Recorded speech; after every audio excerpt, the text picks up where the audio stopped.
Hello po, Miss Michelle. Michelle. Hello po, what happened po if no show po sa last leg ng flight mo? May charges po ba iyon? So guys, sasagutin natin yan while I'm doing my makeup. And though nandito lang naman ako sa bahay, kaya lang, kailangan ko kasing mag-picture for the company ID. Kaya, DIY tayo. And then, ito nga pala, ito, tagal ko nang ginagamit nito. Ilang grams ba to? Paano ko ba malalaman? Hindi ko makita kung ilang grams, pero ito siya, malaki siya talaga. Ito yung ginagamit ko. Over, parang 4 months ko na ata itong ginagamit. Tapos, ang tagal ng expiry niya, 3 years. At sobra talagang, sa mga nakakakilala sa akin, grabe talaga ako mag-breakout. And ito, nakakatulong talaga siya sa akin. Kahit pa paano, naglighten na yung iba kong mga dark spots. Basta ito lang talaga yung ginagamit ko. Lalagay ko yung yellow basket. Alam ko hindi na ako nakaka-earn sa yellow basket. Pero if not, I'll be posting this to my blue up din. Doon, check nyo na lang yung link. Pero nabili ko siya sa Thai Beauty Shop.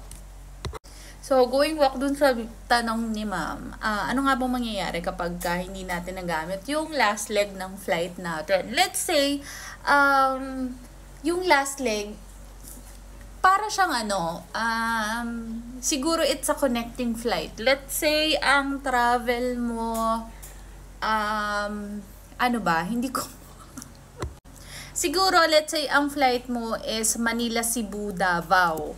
And then, you decided na magsisibu ka na lang, hindi ka na pupunta ng Davao. So, anong mangyayari dun sa Cebu to Davao mo na flight? Huwag natin kakalimutan itong leeg. So, actually, wala naman pong charges yan. Ang mangyayari lang talaga, mapu-forfeit or baliwala na lang yung onward flight nyo na Cebu to Davao. Parang wala na siya, sayang na lang. Thank you na lang, ganun. And then, magsa-sunblock tayo. Pero, kailangan kasi, kung may plan na talaga kayo na hindi gamitin yung onward flight nyo, let's say, yung example nga natin is Manila, Cebu, Davao, hindi na kayo magda-Davao, magsisibu na lang kayo. Kailangan yung i-advise ang airline na i-offload yung baggage nyo sa Cebu. And guys, ito yung Fairy Skin na tinted na sunscreen. Dati ang ginagamit ko yung plain, pero ngayon, parang pagka gusto kong lumabas lang, tas ito tinted na kasi ito, kung hindi ko na kailangang mag-foundation. Kasi guys, kapag hindi nyo in-advise yung airline na magsisibu na lang kayo, automatic kasi yung baggage mo, makakarating siya ng Cebu. Ayun.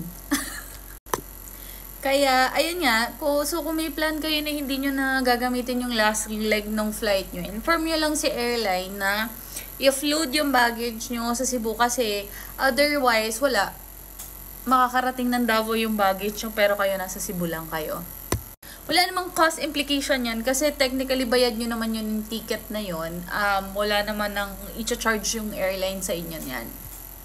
Ang cost niyan actually nasa inyo kasi binayaran nyo yung ticket ng ganun yung cost and dahil hindi nyo nagagamitin, yun, parang nasayang lang din yung isang ticket nyo.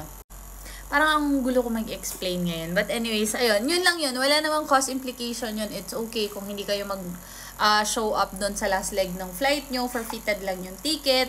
And then, ayun nga, just to remind you na yung baggage, kailangan i-advise nyo sa kanila ni offload yung baggage nyo sa Cebu kasi hindi na kayo mag-fly on your last leg of the flight. So, ayun lang. Thank you! And then, tatapusin ko na lang yung makeup sa ibang mga questions nyo pa.